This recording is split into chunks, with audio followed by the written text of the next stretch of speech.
We are live. Outstanding.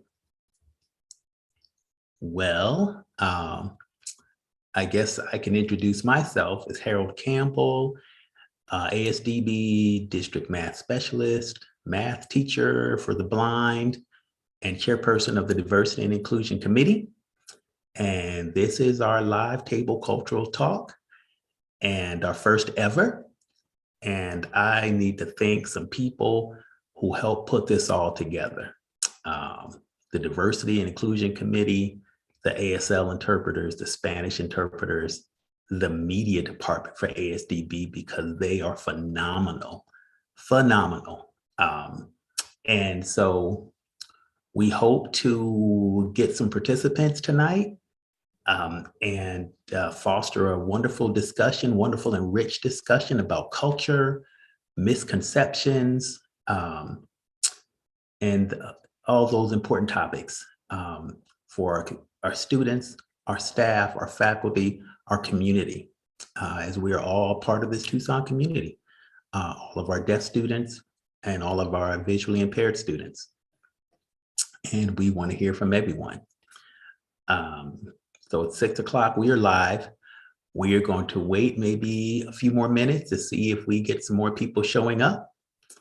And when we do, we will promptly start our discussion and be ready.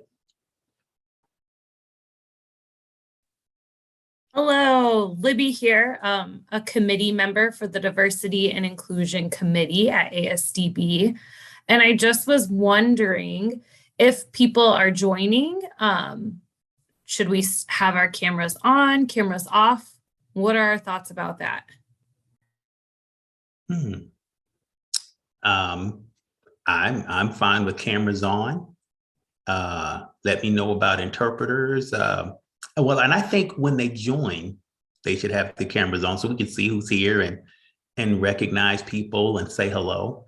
And then, with interpreting, we can, shut off our cameras and keep as few open as possible, so that the interpreter isn't a big enough screen for everyone to see. What do you think, media? And interpreters, does that work for you guys? Hi, this is Aaron. Yeah, I agree with you, Harold. Okay. All right. Spanish interpreters. Wonderful. Thank you, Libby.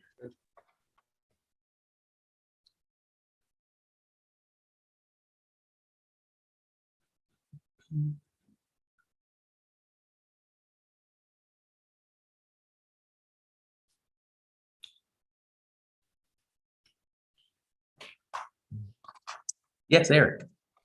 So maybe a question. Normally, when I interpret meetings here at ASDB through Zoom, like IEPs and stuff, we want to have my camera on while I'm interpreting. But do that, we have an ASL interpreter at the same time, and my interpreting is just audio. Would you want me to shut off my camera so that her camera screen is, or her video feed is as large as possible, and just have my audio going? Or good question. This is Aaron. Eric, yeah, I would say go ahead and shut your video off since you're only doing audio. Thank you. Sounds good. That's where I was going, Aaron. Yeah, thank you.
All right, I have 6:05. It looks like we might have a new member this evening, Rhonda. We'd like to welcome you. If you feel comfortable, you can turn on your camera. We can say hello, introduce yourself. If you feel like it, you let us know.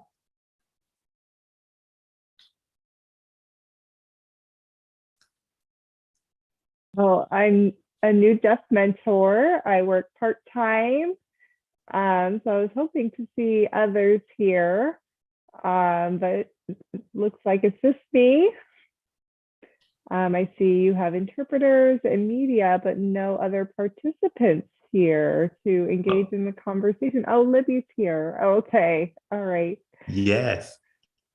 I was hoping for more so we could have a good conversation, but hopefully more will join us so that I can have the opportunity to learn from others and you can learn about me as well. Absolutely. That is the hope and that's the purpose of this. And this is our first one ever. And so who knows what's going to happen? I hope some people join late, but whatever it will be, will be. And next year, when we do it again, we will plan, people will know that it's coming, and then hopefully we'll get even more people, and it grows. And it grows and grows until we have maybe way more people and we need 2 Zoom sessions. I don't know. That would be great. Absolutely. Do you plan to offer another culture-related event like this? Have you had anything like this where you've discussed other topics in the past? No, we haven't, not on this scale, because this is the second year, right, Libby, of our committee? So the committee's only been around for 2 years. And the first year we did a lot of planning and organizing. This year we're stepping out and putting things together with our newsletter, social media posts, and this big cultural event. And so this is the first of its kind that we know about. And so I call ourselves pioneers. And when the future, when this thing is big and we're maybe long gone and retired, we can say, we started this.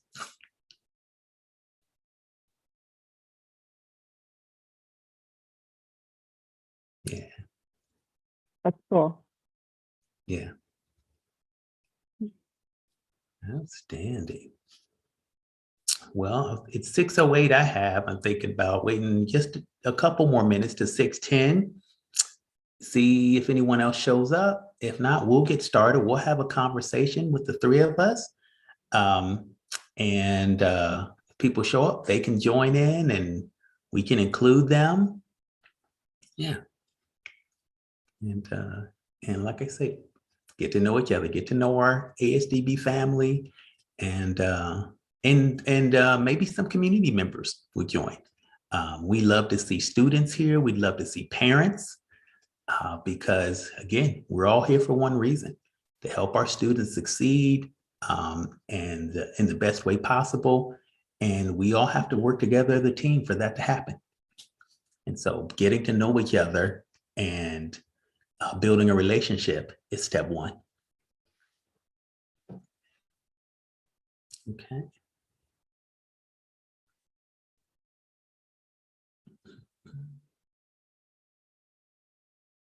Well, I have a quick question while we're waiting. Rhonda, do you work on the PDSD campus or in Tucson?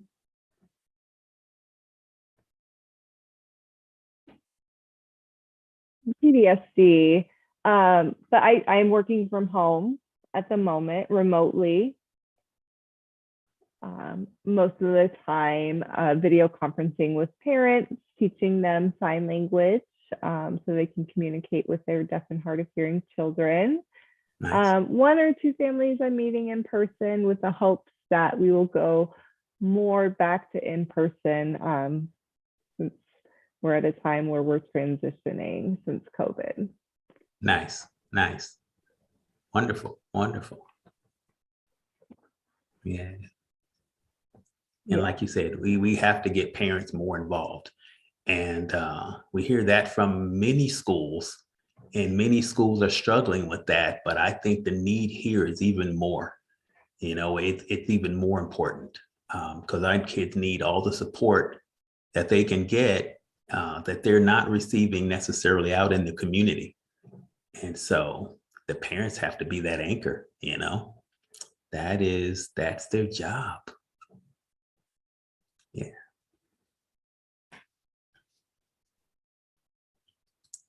Absolutely. Yeah. Yeah, we have about over 100 families that are supported by deaf mentors, not just in the Phoenix metropolitan area, but Tucson, Flagstaff, we're statewide. Right, statewide. That's right. Yeah. And I don't know if the other people know that about our agency. We're not just in Phoenix and Tucson, but we're around the state, from Lake Havasu to Yuma, from Globe to, I don't know, we're at Four Corners. You know, we service all over the state of Arizona, you know, deaf and visually impaired individuals, students. So I think it's incredible. It's incredible the reach that we have. I don't know if any other school type of LEA can say that or had that type of presence throughout the entire state. I mean, that is a task. That is a task, but I think we do it just incredibly well, as well as we can with the resources that we're given, which could always be more, but you know, we make the best of it, and we really do the best that we can do for our students. And I am proud of us for that. Absolutely. Well, all right. Are you guys ready to talk about some things? Yeah. All right. So what I have is I have some question prompts. And so I'll ask a question. You can think about it for a minute or so, and then answer it as best you can about you, you know, and you can pass if you don't have a thought on it or it doesn't affect you, but you know, that's it. Okay. All right. So the first question, what does culture mean to you? Okay. What does culture mean to you?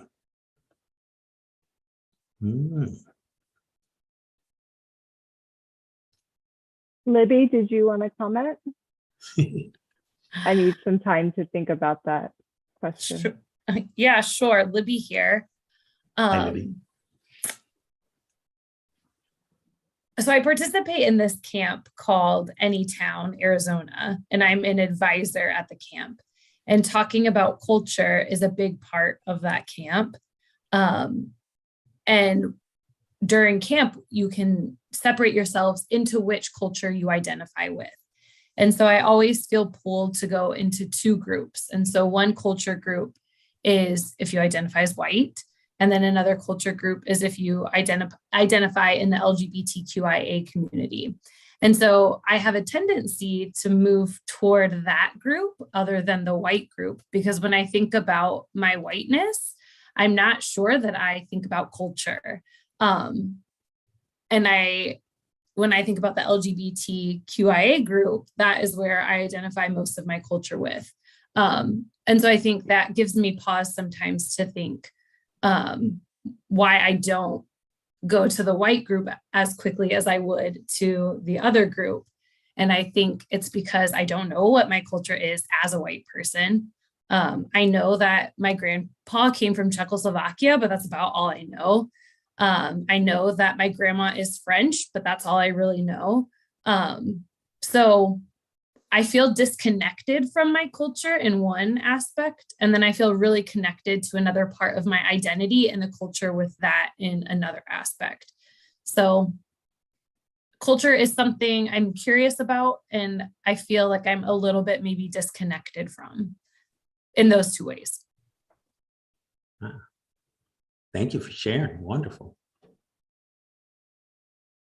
Rhonda, would you like to go? Yeah, the word culture, does it have just one meaning? I don't think so. I think that really it has a lot of different meanings. And so it's hard to put one definition to it. Like me, I'm deaf. And as Libby mentioned, she's LG, they're always moving the acronym around, LGBTQUIA. What is the UIA? Can you clarify that for me? The UIA? You gonna take that, Libby? I don't know if there's a U in there. Yeah, I don't know about the U, but LGBTQ.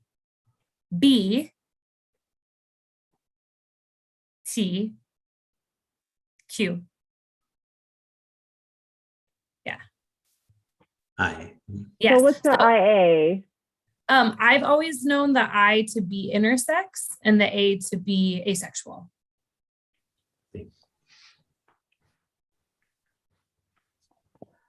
Oh, okay. LGBTQIA.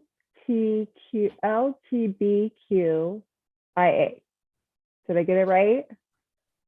Yeah. T. Libby saying T. T, right. Okay. So it's embedded in there is different cultures. It's not just one meaning.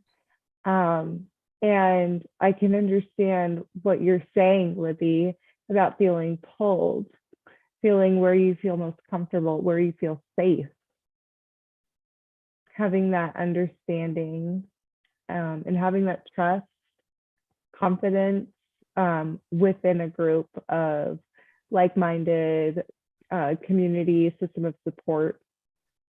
I come from a family who all is not deaf. I grew up on a farm, white family, and I didn't see a lot because there wasn't communication there. I didn't really connect with them. Maybe if I wasn't deaf, if I was a hearing person, then I would connect more with that farming culture, with my family's culture. When I went to the school for the deaf, they had a residential program. And when I stayed in the dorms, that's where I started to feel connection, because I had access to my community with our culture, or with our communication. And that's where I was able to find culture. Libby here. I think that just like the language is like a feature of culture. And when you don't connect with the language of the other people in the group, then you can feel disconnected from culture. And so I think that is like, if you were to like culture, an aspect of culture definitely would be language for sure. And how we use language to connect with each other. And if you don't have the language to connect with each other, then it is hard to make those relationships and feel part of an identity or part of a culture for sure.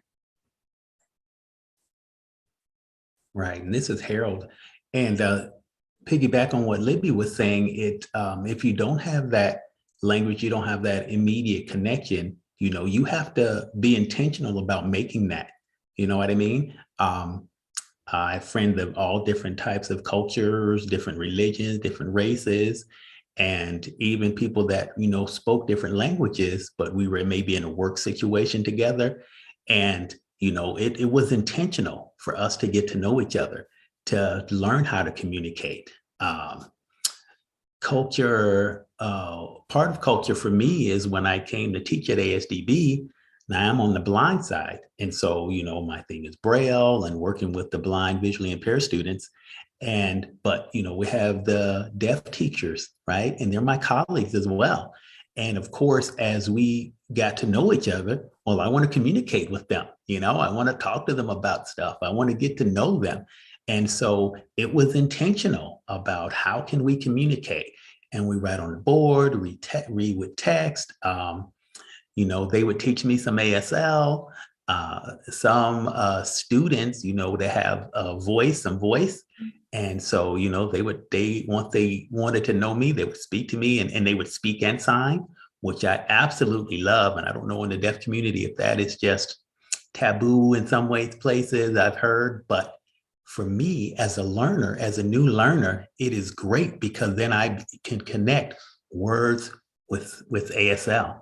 And then I learn faster with the visual and the auditory coming, And there's some brain science behind that, you know, and I use that. And when I teach math, just learning in two different modalities simultaneously makes more connections in the brain, easier to learn.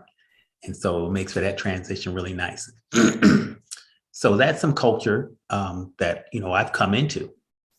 But of course, all my life, right, I've been African American. And so that has its own culture of its own. And it's different because, you know, it's not one broad stroke, you know what I mean? And a lot of people like to think that way. But, you know, there's African American people, they come in many different, you know, personalities as shades, you know? And so, you know, you can't just, you know, just make broad statements, but people do, you know? And so that's always difficult. And even if I want to feel like, you know, I'm in a different type of culture, it's how I'm perceived. So when people see me, they've already made an assumption, already have ideas, already have judgments, already before they even have spoken to me, you know? Go ahead, Libby. Harold, I think that's perfect for the next question of definitely continue on, but what do you wish people would stop assuming about you or other cultures? Oh, okay. Right. Yeah, I definitely think you started down that route. So I would be curious to hear that from you. Right. For sure. Yeah, absolutely. Absolutely. Yes. And let me get my train of thought back. It's okay. But yeah, so, you know, so I'm a part of that culture, and whether, you know, I want to be, you know, I'm perceived that way. And so, you know, and so sometimes in our diversity and inclusion committee, we talk about the intersection between, you know, your race and your disability, you know, because like I said, there's a deaf culture, there's a blind culture. But, you know, then there's your, you know, skin color, there's your race, there's your religion, you know, depending on, you know, if you're, you know, Jewish and you wear a yarmulke, or if you're Muslim and you wear a habib. And so I think I said that right. I'm sorry if I didn't, my Muslim friends, but hijab, that's what it is, hijab, there it is. But, you know, there's a culture there, and then people already know, you know what I mean? But what they don't know, say you are, you know, say African American and deaf. They only see the African American part. They don't even see the deaf. Or you're Hispanic and visually impaired. They don't see the visually impaired unless you have your cane with you, right? They don't see that. All they see is you're Hispanic. And so, you know, there is something to be said about the intersection between cultures, right? And culture is not just skin color, but it's that community that you bond with. And, you know, sometimes it can be seen, sometimes it can't be seen, right? And so it's interesting, and it's deep. It's so deep. It's just, you know, sometimes it's hard to grasp your head around, but, you know, that is the world we live in. You know, it's just like the LGBTQIA, all in that. There's 5 subcultures in the culture, right? And it's not that simple. It's not that broad stroke anymore. It's very defined, very individualistic. And I think culture-wise, I think people want to be seen more than just their culture, and they could be, you know, identified, but then they want you to get to know them as an individual. You know, I am more than just, you know, my hearing. I'm more than just my vision. I'm more than just the color of my skin. There's more to me, right? And so, absolutely. All right. Oh, go ahead. Anybody want to add on? This is Rhonda. Yeah, and it's just, I'm really fascinated, you know, as a white woman and deaf, identify with 3. My religion is just spiritual. I'm not Methodist, Baptist, or any organized religion. Spiritual, I'm interested in yoga, meditation. So I have those 4 types of cultures with me. When I meet a deaf person, you know, we identify with each other as 2 deaf people, or meet another spiritual person and we connect as two spiritual people or female to female. And so there are times when I connect with different people at different times for different reasons. And it's great because you can find a commonality in someone else at times, you know, one of their identities that might be similar to yours and connect over it. Yeah, absolutely. Absolutely.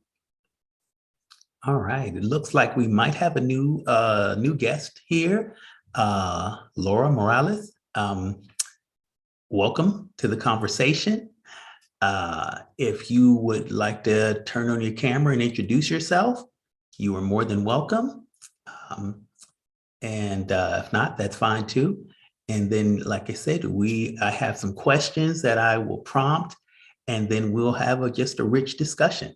And you can feel free to raise your hand, turn on your camera, and some norms that I forgot to go over when you want to speak. You know, just say your name first, and then people know who's speaking. And make sure that we speak a little bit slower for our interpreters, for our deaf community. And so things like that, that if you are not used to our community, that might be something new for you. And that's great. That's great learning. That is great for everyone that wants to participate and get to know each other's culture. Yeah. And Amber, thank you for joining as well. Welcome to the conversation. Okay. And I would offer you the same thing, Amber, as Laura. If you want to introduce yourself, if you feel comfortable, you can turn on your camera and do so. You don't have to. And what I'm doing is I'm giving some prompts and then inviting you to join the discussion. And if you want to, you can turn on your camera and just say your name, and you can give your response, ask questions, more probing questions. Everything is open here, and we're just going to learn.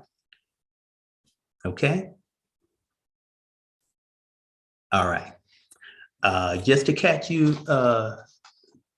new people up. Oh, Eric, go ahead. I'm sorry. Sorry for the interruption. I just figured perhaps I could give a Spanish interpretation just in case any of the new joiners need it. Yeah. Oh, thank you, Eric. Thank you for jumping in. And yes, we have sign language interpreters. We have Spanish interpreters, because everybody is welcome, and we want everyone to participate. Thank you. Yep. So, Eric, you want to say something? I was just going to interpret what you were saying just in case somebody needs it, because that's not Go clear. ahead. Okay. Pues veo que tenemos una nueva participante, Laura Morales. Si le gustaría prender su cámara y presentarse, está muy bienvenida. Lo que estamos haciendo es que yo tengo preguntas y después tenemos una buena plática en cuanto a esas preguntas. Se puede sentir libre a levantar la mano, a prenderse la cámara. Algunas normativas que seguimos es que al hablar primero decimos nuestros nombres para que todos sepan quién esté hablando, y también que hablemos un poco más despacio para los intérpretes. Si no está acostumbrada a nuestra comunidad, está bien, es una oportunidad para aprender y pues para todos que quieren participar. Y Amber, gracias a usted por unirse con nosotros también. Le ofrezco lo mismo que le ofrezco a Laura, si le gustaría presentarse a sí misma, pero no tiene que hacerlo. Lo que estoy haciendo es estoy dando preguntas o temas de plática e invitando a todos a unirse a la plática. Si le gustaría prender su cámara y decir su nombre y dar una respuesta o hacer una pregunta o hacer una pregunta más profunda, cualquier cosa, todo está abierto aquí y todos estamos sencillamente para aprender. All right. Thank you, Eric. Thank you for that Spanish interpretation. Wonderful. Okay. All right. So what I was doing before was catching the new people up. The first question that we had was, what does culture mean to you? And so we had some discussion around that. And I just want to let you know, because if you want to add something to the conversation, now's the time to do it. Or if you wish, we can come back to it later. Gracias por esa interpretación del español, maravilloso. Ahora Lo que estamos haciendo antes era pues poner al día a los nuevos que llegaron. La primera pregunta era ¿qué significa la palabra cultura para usted? Y pues tenemos algo de plática en cuanto a eso y solo quiero dejarles saber a ustedes si quieren agregar algo. All right. Thank you, Eric. Okay, we'll move on to topic number 2, right? What is one thing you wish people would stop assuming about you or other cultures? Okay, what is one thing you wish people would stop assuming about you or other cultures? Así que avanzaremos al tema número 2. ¿Cuál es una cosa que les gustaría que la gente dejara de suponer sobre usted o sobre otras culturas? Okay. We'll let people think about that.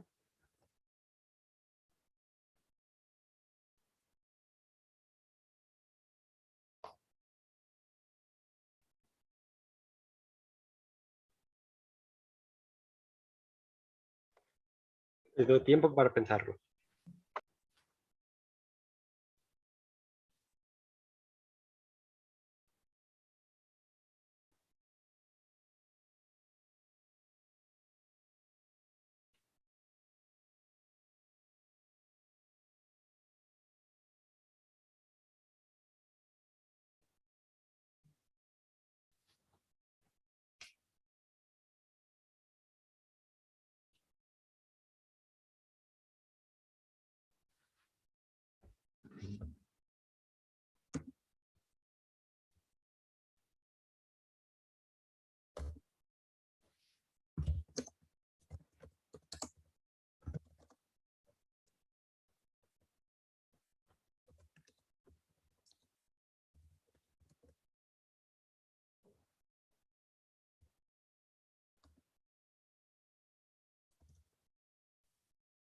Libby here. I think, so I'm a teacher of the deaf and hard of hearing with ASDB in the itinerant program. Oh no, did I freeze? I have a tendency to do that. I could see you. Okay. Okay, good. And I think there's an assumption that I wish people would stop making about my students. And I think they just assume that my students either can or can't do things. And then they will do for them, or they'll lower an expectation for some of my students based on their just ability to access sound. So that's one thing I would wish people would stop making assumptions about. Excellent point, Libby. I think I can add to that. Just thinking that because you have a disability, that your cognitive ability is somehow lessened, you know, and it's really just mind-boggling for me as a person who wears glasses to see. Without my glasses, I'm not legally blind, but I'm pretty doggone close. I can't drive, all kinds of things that I can't do until I have my assistive technology with me, right? But nobody assumes that I am cognitively impaired, that I don't think as well, I'm not as educated, I'm not as smart, right? But a person with visual loss or hearing loss, deaf or visually impaired individuals, they just think that, they make that assumption. And it's, nothing could be farther from the truth. And so it's mind-boggling to me, mind-boggling. And so part of that is we really try to work with our students to advocate for themselves, and to just go out there and do the best they can do. I have a former student of mine named Jessica Cox, and she's semi-famous now. She's been on the Ellen Show. She's been on pretty many nightly programs, NBC News, Good Morning America, all kinds of shows like that. But she was born with no arms, and she does all kinds of amazing things. She has a black belt in karate. she drives, she can put her contacts in with her feet. I mean, that's just how just her motor skills. She can write, the best handwriting, but she's known probably most famous for being the only or the first, I think the only still person without any arms to be a licensed pilot, and she can fly a plane. And so, you know, it's just, you know, amazing. And I think we need more examples like that to show students that you can do anything. And more so than students, the community, because they just see the limitation. They don't see the ability to work around and to, you know, just do things a different way, but still get things done. And so that's interesting. Anybody else want to add to the conversation? Rhonda, Laura, feel free to jump in if you wish. Something personal, something about students. I'll jump in, but I can't have my camera on. Okay, I Laura, don't have that's great fine. internet, but hopefully you can hear me. We can. Awesome. So I'm Laura Morales. I will be honest, I hate that by people seeing my name, they assume that I only speak Spanish. I hate that names have a meaning to, you know, our culture. Another thing that I also really dislike is when people view me, they view my skin color and the background and the effects to that. Another thing is, I also don't like how a lot of people assume that one culture is very stereotypical when we are all very different and very unique. And I also don't like when people assume that my Hispanic culture only goes for one book or one story when there are many, many, many rich stories in Spanish or bilingualism or trilingualism. And I hate a lot of things, but that's just one of the few ones. All right, thank you. Thank you for sharing. Hi, this is Aaron, and I will second what you just said, Laura. My last name is Moya, and the presumptions are absolutely insane. Sorry for stepping in from the media team. Thanks. No, thank you, Aaron. And I'll give my own story of perception. Being an African-American male, my last name is Campbell, very Scottish, very white. And so before people meet me, they hear my last name and they'll think, oh, he's a Campbell. And then they'll see me and like, I didn't expect to see that right there. But that's, Laura, you really made the point of, because of your last name, people just make assumptions, right? They assume what you're gonna look like. And you know, I know plenty of interracial couples. And so I know of, say, a white woman married to a Hispanic man. And so her last name is now Gonzalez or whatever, and really an African-American woman. And her husband's last name was Gonzalez. And so, you know, they see her and they hear the name and they expect a Hispanic woman to walk through the door. And I'm like, this is 2022, and wow, you know, that is amazing. But yeah, but I think they're just not ready to just embrace the individualism, you know, even inside of a community, of a culture, that deep individualism. And I said earlier, I don't know if you were here, Laura, when you talked about you can't paint everyone with a broad stroke. You know, not every Hispanic is the same or had the same mindset. And, you know, we like to use Latinx because, you know, being on the West Coast, it's about Mexico. I grew up in New York. Everything in New York was about being Puerto Rican and being from Puerto Rico, you know, or in some instances, Panamanian. And they speak their own dialect of Spanish. But, you know, Spanish culture is all over the world. And it's Chile and I've met people from all over. And, you know, the dialect is a little different. The culture is vastly different, you know? And so, of course, you can always find some similarities, but there are a lot of differences. But people, they just don't want to see that. And it's funny, the people that I've seen in the news that don't know that Puerto Rico is part of the United States. They just don't know that. And I'm like, wow, that's some education that they might have missed. Yeah. Go ahead, Libby.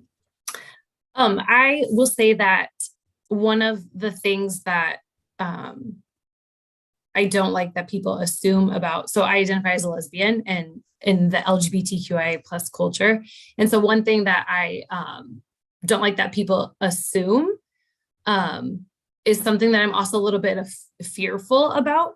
I think there are a lot of assumptions of people in the gay community and the queer community. And so I don't often so outwardly and identify myself as that way, especially because I'm a teacher.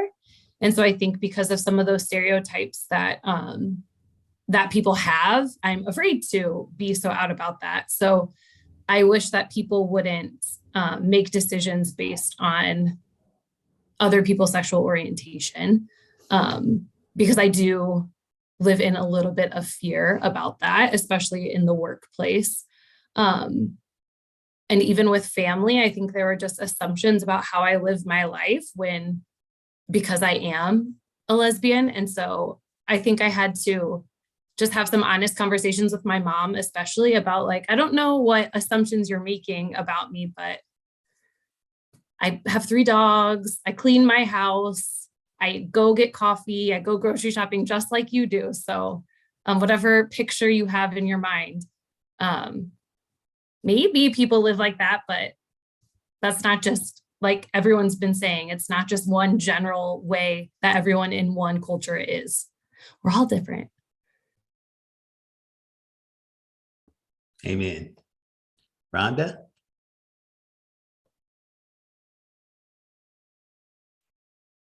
Oh, yes, absolutely. I agree with you, Harold. What everyone has said here today. Fear, I think that causes us to take a step back because we don't know, we don't understand. We just need to understand that everyone is unique and an individual. And if you come at it humbly and you're open about it and you say, I didn't realize, I didn't know, I think it's not good to live in fear because that is a generational curse that continues on. My son goes to a very diverse school, and I really seeked out a program that had a lot of diversity because I wanted him to be exposed early on and learn not to be fearful. His uncle, well, not really uncle, but godfather, is gay and is married. And my son was a little shocked. He's 7, he didn't understand, but I taught him, I'm exposing him so that as he grows, he will be more comfortable and it'll just be part of his normal. So I think that early exposure, that way we can all feel safe. And especially for people like you, Libby. Mm-hmm. Yeah. So I hope I'm signing clear. I know I sign very fast. I'm trying to slow down. Thank you for that, Rhonda. Thank you. Absolutely. And let's see, personally, when I was younger, I think people, just being African-American, assumed I could dance, and they weren't wrong, but they assumed that I was a super basketball player, and nope, I was in the band. I played basketball okay for fun, but I never made it to the NBA. But yeah, so there's just assumptions that are made, and in the fact that maybe they find out that I'm a musician or that I'm a mathematician, and they're just a little bit shocked. They're like, oh, we didn't know that. Of course, you have to get to know me. My math doesn't show, unless maybe I'm wearing one of my patented math t-shirts. Then, I just kind of, out myself, so to speak. But then, oh, he's a math guy, but otherwise, again, they just look at the color of my skin and they already have a backstory. And that's reminding me of what Libby was saying. They hear the word lesbian, they've already made up a story in their mind. And it has nothing to do with reality or anything that, you know, it's truthful, but maybe what they've seen on TV or heard over here, but they have already created a story instead of asking. And I think that's why we're trying to have these conversations. That's why we're trying to teach people, you know, get to know someone, get to know them individually, not just who they are by a label, right? Outstanding. Anybody else want to add? Go ahead, Libby. Well, I will say that I think I've been with the agency for a total of 6 years. And like you said at the beginning, this Diversity and Inclusion Committee has only been around for a couple of years, although our agency has been around for a very long time. And so while I think our agency is taking a step forward in celebrating and acknowledging and learning, and maybe even healing and restoring some relationships between the diverse communities and within, or the diverse cultures and communities within our community.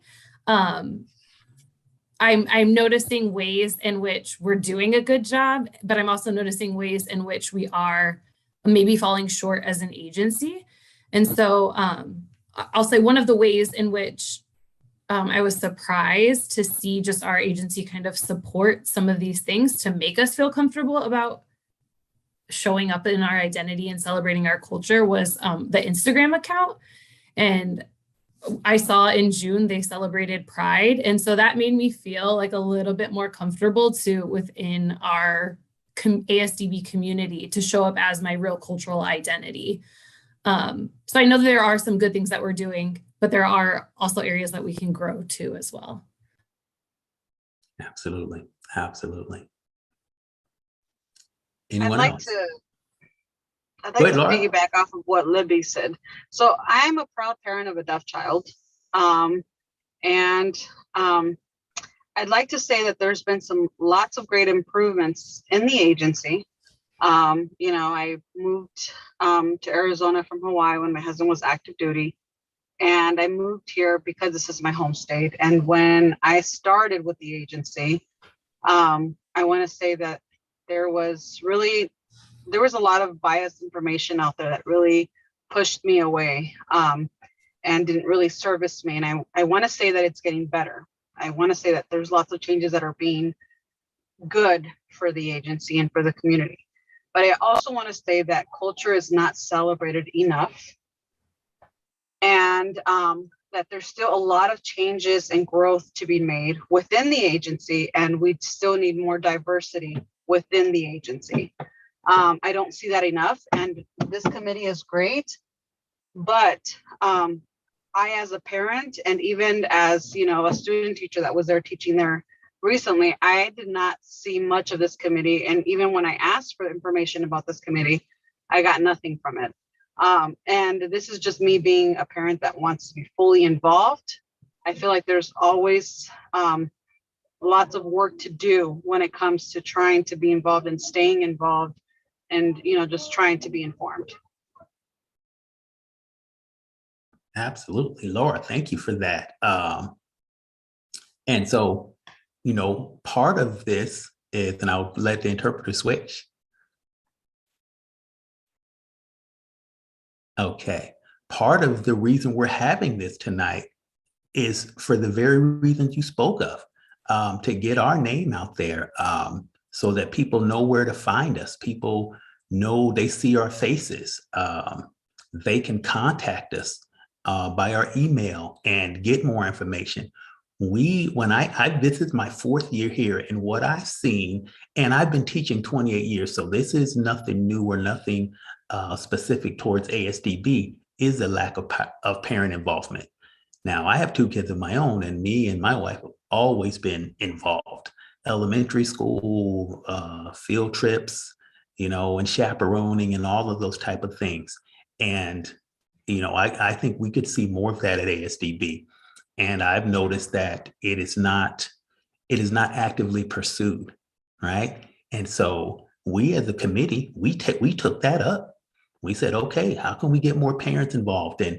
And I think about the ASDB heydays, like they like to call it, when we were just the biggest thing out there, and students, we had tons of students, and the dorms were overrun. I mean, when there was a culture, and there were so many volunteers and so many people that wanted to give to what we were doing. And then, that got lost sometime. And I think we're trying to rebuild that. But I know that in many schools, they're afraid to have parents. They just, I don't know what it is, but I know that when parents are involved, schools do better, students do better, and it just builds the community. It builds the community, and there's so many ways for parents to get involved.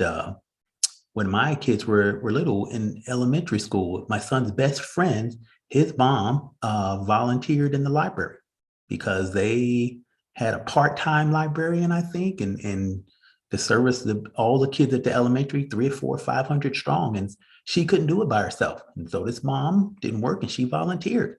And for 6 years, they took them K-5, and she volunteered there. But, so they were able to have a robust library program because one parent stepped up and took it upon herself to be involved. And so, Laura, like I said, I thank you for that. And, after this conversation, you get in contact with me, and I'll try to get you on the Tucson campus the best way I can and have you helping, because like you said, there's so much work to do. And, the more hands, the lighter the load. So. Hi, this is Aaron from media. My apologies, because I got my 2 cents to kind of throw in here. Sure, Aaron. I think, honestly, it should be the who, what, when, where, not exactly of our previous past and what potential outcomes we may have had, but what are we doing to make everything culturally accessible? That's my 2 cents. Sorry for the interruption. Thank you. No problem, Aaron. Thank you for participating in the conversation. Because guess what? You're a part of the community too. And so, the fact that you're helping us do this and the work that the media has done, I'm giving kudos again, but it shows that you are supportive, and you are here for us, and you are behind what we're doing. And I think everybody here is speaking the same language, and it's up to us to come together and make it happen. You know what I mean? Because we see it's not somebody else is doing it. We're the pioneers. We're the ones doing it. Go ahead, Libby. Libby here. I think one thing that our agency needs to be intentional about is, while we do want to celebrate cultures and identity, we don't want to I'm trying to think of it with the word without cussing, because I know the cuss word I would use for it. We don't want to put half the energy into it. We want to really make it embedded in all that we do. So we don't just want to put up a poster during Indigenous Peoples Month. Like, we don't want to just do those things. And our committee has been slow to do certain things because we don't want to just we did it. Good job, team. We did it. And so I think one thing that I'm on the curriculum subcommittee. I saw the applause, Laura. Thank you. I'm on the curriculum subcommittee. And so we talk about all teachers really embedding this idea of celebrating culture and identity into everything. So not just having it be something that we do on the side, but embedding it into everything that we do. I'm an itinerant teacher. And so what that looks like is different for me because I don't have my own classroom of students. And I think that if we are going to expect teachers to embrace our celebration of culture and identity, and to really embrace the values and the spirit of ASDB, I think that needs to be an expectation then for teachers that's led by leadership. So I know our committee is really committed to working with leadership. Sorry about my dogs barking. so that there is this overall connection, that there's this expectation that we are all building this into everything that we do. I'm going to mute now because my dogs are going crazy. Thank you, Libby, for adding that. And if I could piggyback on that, say we're not looking to just check off boxes, right? We're looking to be authentic. We're looking to be authentic. We're looking for real change, because real change is going to improve lives. And that's what it's all about, right? For our students, for our parents, for our community. And so, yeah, not just checking off boxes. Thank you, Laura, for the check mark. You got it. You got it. Wow. Okay. So, man, time has flown. I never thought the hour would go by so fast. But like I said, when you have rich conversations with a diverse community of people, I mean, that's incredible. That is incredible. And I think we've just touched the surface tonight.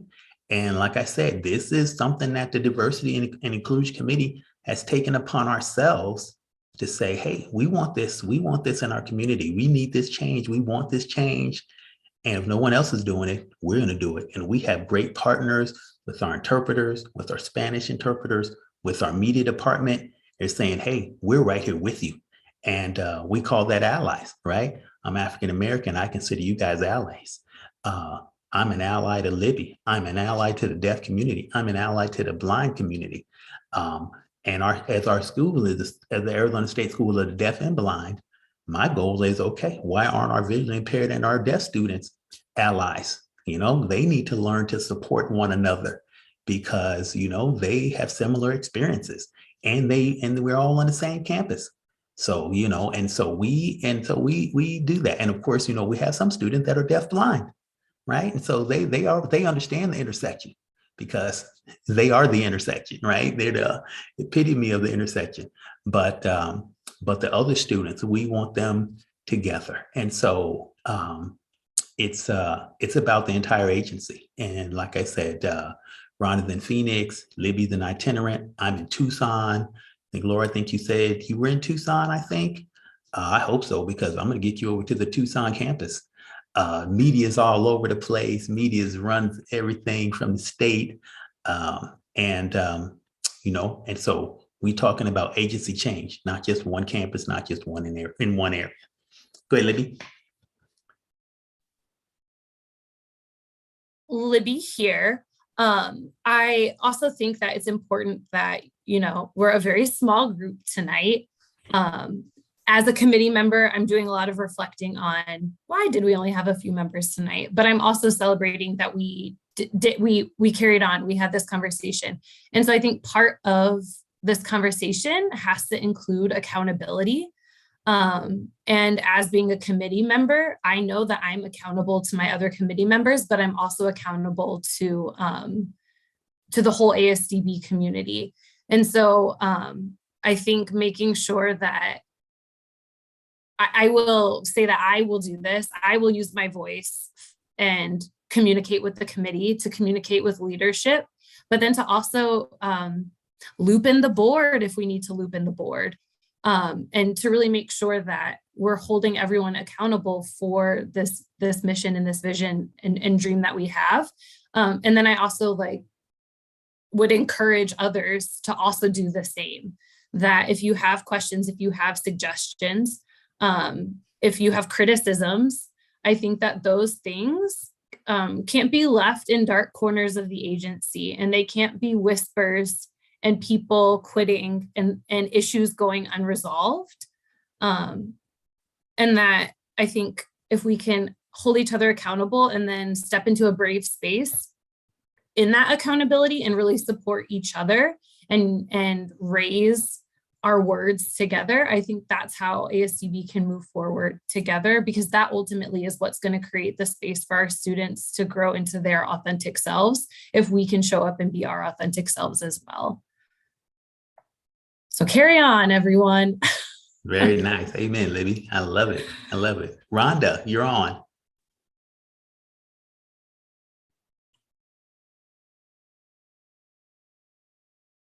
There was nothing I really wanted to add.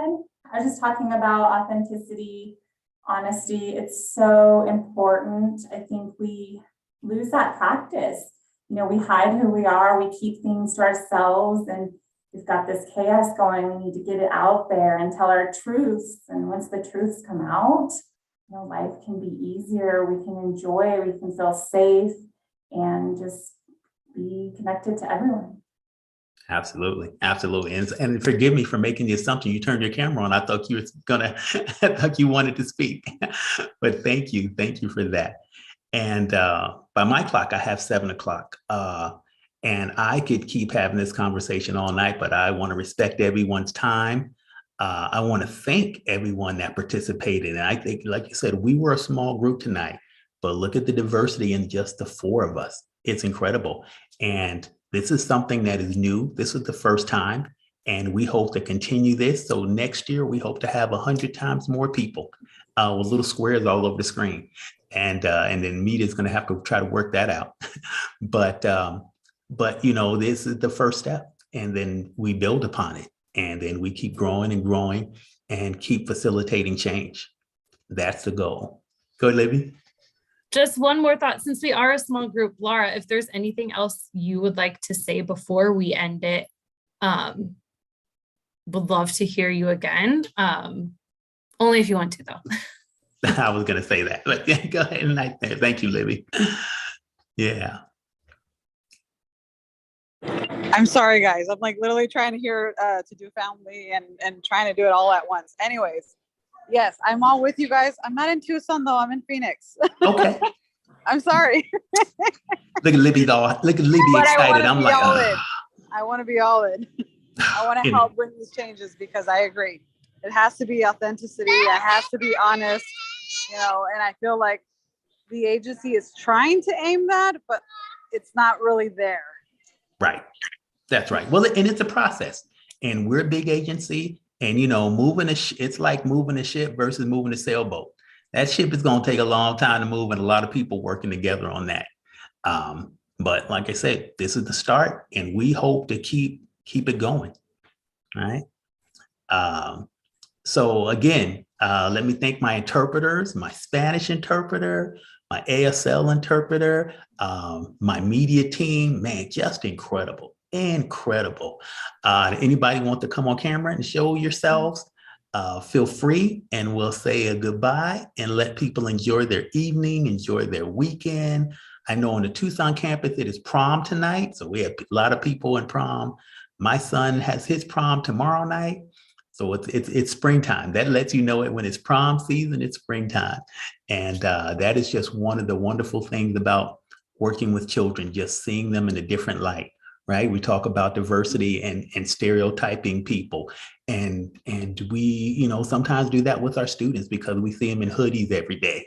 And when you see them in prom and they're in tuxes, it gives you a whole new perspective on that kid that was annoying in class. It's like, wow, look at the potential. Look at what they could be. And it's wonderful.